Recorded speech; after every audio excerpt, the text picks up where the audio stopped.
Envoyez de l'argent au Sénégal depuis l'Europe et le Royaume-Uni avec TapTapSend. Vos proches reçoivent l'argent directement sur leur compte Wave. C'est rapide et il n'y a pas de frais de retrait. Chez TapTapSend, la sécurité et la rapidité de vos transactions sont notre priorité. Qu'attendez-vous? Effectuez vos transferts maintenant.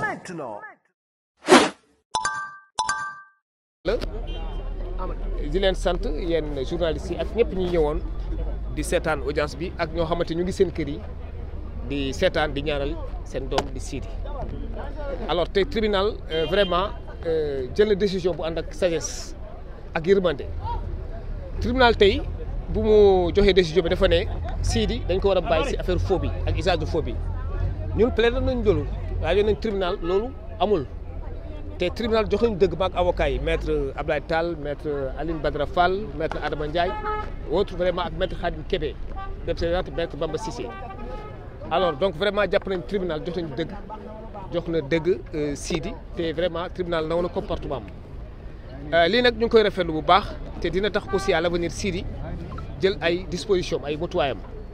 dina gën a tax mu xam ne yoon dafa sew. mais am na ci luñ ko condamné amende lan la. waaw justement amende bi 150 000 la ci condamnation bi effectivement tribunal dama ne sànq daf ko bàyyi si faux bi ak usage de faux mais dafa retenir lu ñuy woowee conduite sans permis da doon dawal amuloon permis te amuloon assurance xam nga ci kaw loolu tribunal mënoon na ko daan benn peine boo am day tëdd mais alhamdulilah tribunal deful loolu lan la tribunal def tribunal dafa koo collé benn amende condamné benn amende 150 000 francs te tribunal encore une fois c'est sur le gâteau dina ko rejeté permis bi ñu saisir si moom incha allah rabi bu soobee yàlla jërë ngeen jëf. alors le tribunal vient de rendre une décision dont la teneur suit. Le tribunal a finalement relaxé le sieur Sidy Diop du chef de faux ainsi que d'usage de faux. Dans la foulée, le tribunal a déclaré par contre Sidy Diop coupable de défaut de permis de conduire et de défaut d'assurance.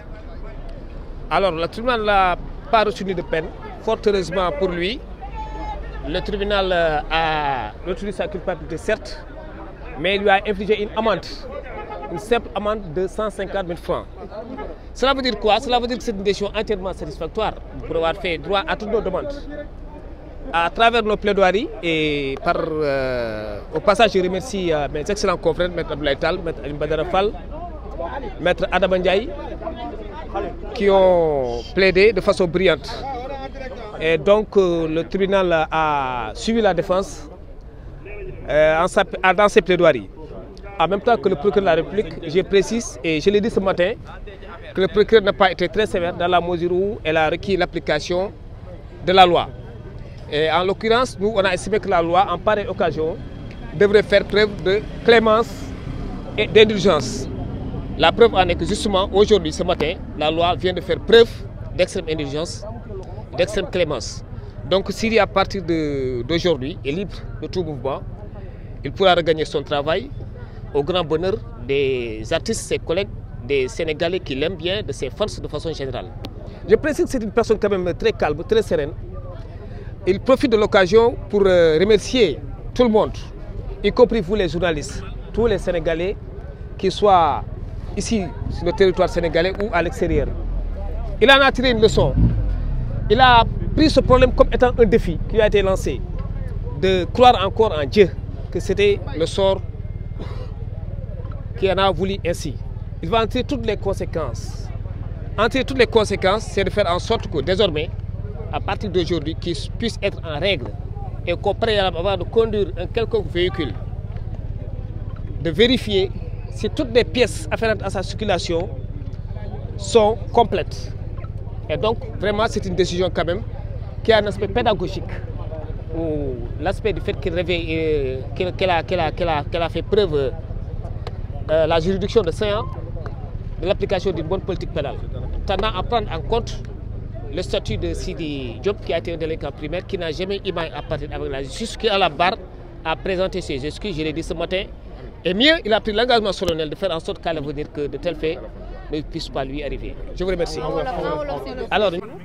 yaa ngi woon ci biir li nga xamante ne moom tribunal bi la ñu procès Sidy Diop lan la ñu mën a retenir ci li nga xamante ni moom la jëlee ci biir ak lan ngay xaar ci délibération bi.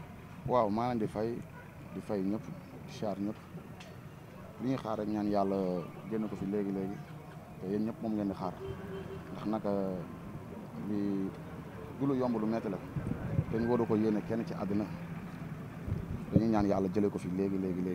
waaw ñun loolu rek lañ ci xaaruñ ci leneen incha allah. d'accord tey li ñu wax ci cadre permis de conduire yi mu doon dawal. mu mel ni lu ñuy faral di gis ci artistes yi ndax jàngee ngeen ci lu bari. waaw erreur bu nekk ci ngay jàngee ndax tey ji ku nekk boo amee ndogal ci dara si ngay jël loolu tiré ci leçon te nit ku dul jum amul ndax ñun ñuy taxaw fii ñëpp mënoon na nekk tey ji kenn si ñun te xam nga dañuy ñaan yàlla waaw ñu jégal ko rek xam ni ndaw la aussi ñi ko yaakaar bëri nañ ñu ñëpp nag ay nit lañ te nag dëgg la loi daa am mais ku dul jum aussi amul te tamit nit ki boo jumee ñaan rek nga mën a def waaw ñun ñëpp tey jii ci turu artistes yëpp ñu ngi ñaan xam nga yàlla jëlee ko fi léegi ñu jégal ko loolu la ñuy ñaan di ñaan tamit ñi fi nekk ñëpp yàlla jégal leen yàlla jëlee leen fa tamit ñëpp ñu fa ne aussi. alors Bass nouvelle bi naka nga ko yëgee ak ci yan circonstances la fekk ndax aussi bi nga ko yëgee gëm nga ni bases yooyu noonu lañ mën a jàppee Sidy Diop. waaw nu ma ko yëgee comme ni ngeen ko yëgee rek tourné gis ko ci internet bi xam nga mun naa ne Sidy man ak moom ñoo gën a dend parce que mun naa ne suñu këree dend kon Sidy man mbiram kenn waruma ci jiitu lu ma yëg si Sidy maa war a jiitu lu mu yëg ci man moo war a jiitu waaw ni ma ko yëgee tamit mooy ni ngeen ko yëgee te tamit ñu ñëpp yëg ko mu metti ñu du nouvelle bu neex kenn ku mu neex rek doo nit loolu kese la yaay. alors li ñu koy reproché di ko wax ne en tant que artiste bu mag. di dawal sans permis ni oto boo xamante ne amul assurance et tout. est-ce que jàpp nga ni loolu war na ci koo xamante ni dañu koy tudd te buñ ko tuddee Sénégal yëpp dañ koy xam. non mooy li ñu wax rek xam nga jumte moom bu ñu demee ba wax ko rek mooy nit ki jum na te ku dul jum amul mooy li ma wax sànq laay waxaat rek tey jii li ko dal mënoon na ma dal war a mënoon na la dal yow mii di wax ak man mënoon na dal keneen ak keneen erreur la te nit ku dul jum si àddina moom amul amaana yàlla moo tuddoon tamit lii ci dessin dañu ñaan yàlla xam nga jëlee ko fi moom tamit xam nga bu si jéenee rek incha allah gën bàyyi xel ci yu bëri ñun tamit ñu jëlee lii ci lii leçon bàyyi xel ci lu bëri ak keneen ak keneen ku gis li rek bàyyi ci xel loolu kese la te incha allah yàlla na ko fi yàlla jëlee léegi. amiin contrat mi bari na instant yi ma ngi ci ay loxoy yoon. est-ce que bu juge bi bàyyiwul xel ci loolu. du ko jural ay jafe-jafe ci wàllum liggéeyam est-ce que doo yëkkati ay cadre rek par rapport ak jugement bi nga xamante ni mooy kaddu ñaan. par rapport ak àtte bi comme ni ñu ko waxee sànq. waaw fii ku fi def benn fan de sa liggéey mun na am jafe-jafe ndax dafa am loo xamante ni aussi am na ñu fa nekk te xamuñu am na ñu fa ne tey jii te bonuñu am na ñu fa ñëw te mosuñu def lu ñaaw. kon tey jii ku fa nekk sa liggéey aussi dina xaw a yëngu waaw dañuy ñaan yàlla daal galoo xam nga man wax bi sax mënu ma ko mais tamit ñun ak yéen ñoo bokk mbir mi ñun tey jii loolu ñu soxla ñu war a taxaw wax ñu ne nit dellu ginnaaw di wane ginnaaw déedéet man moom heure boole ma soxlaa dama war a taxaw wax damay wax parce que tamit ñun lu ñu mënti xewle ci àddina yéen ay bàyyi seen lépp des fois ngeen ñëw doo leen añ des fois ngeen ñëw doo leen ndékki doo leen reer bàyyi seen lépp ñëw taxaw di couvrir gars yi ñëw taxaw di wane gars yi di xamale li xew kon ñun respect bi dañ leen koy delloo ndax ñun ñëpp amuñu seen fay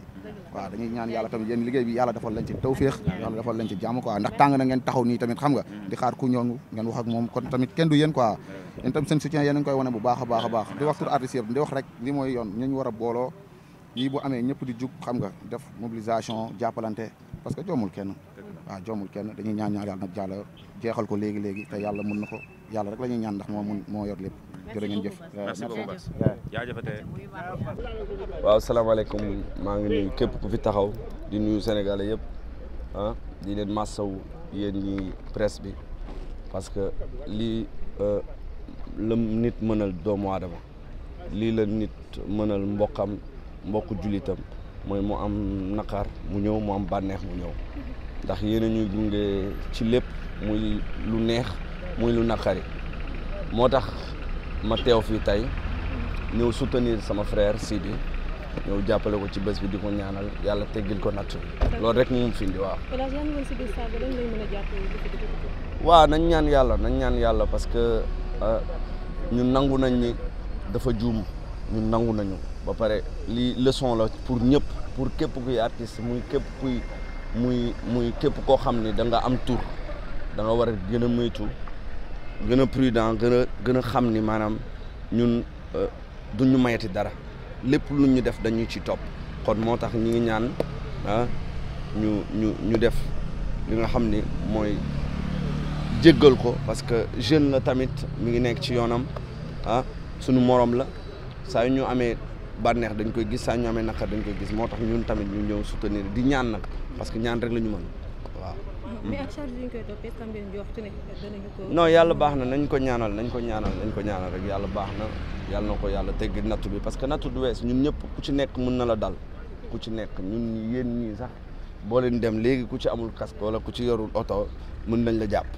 waaw moo tax nañ ko ñaanal. alors El Hadj question bi ma bëgg a poser mooy gis nañu benn mobilisation boo leen def yéen artistes yi yëpp ngeen ñëw ak apporter seen taxawaay te nekk na loo xamante ni peut-être ñenn ñi daan nañ ko revendiquer par rapport ak ku nekk ci yenn situation yi mu mel ni dafa am beneen façon boo xam ne moom ngeen di doxalee léegi pour gën a jàppale seen morom artistes yi. waaw xam nga ñun nag du ma la nëbb showbiz moo loo xam ni ci kaw mën nay ñuul muy gars yi di defante ku nekk di defante mais kenn yéenewul sa morom lu bon kenn yéenewul sa morom lu ñaaw ci kaw nag gars yi dañuy showbiz ñi mën nañ ràcc jëmale boor bale ñii ràcc jëmale boor bale mais ñun entre nous les artistes xamante nañu te yéenante nañu jàmm man loolu laa xam loolu laa gis moo tax tey ñun ñëpp ñu def délégation ñëw soutenir loolu képp la waaw. jaajëf merci beaucoup jaajëf ah waaw am naa permis. mës nga dawal sans permis. non man sax du ma dawal dañ may dawalal. jeex na waaw jaajëf jaajëf.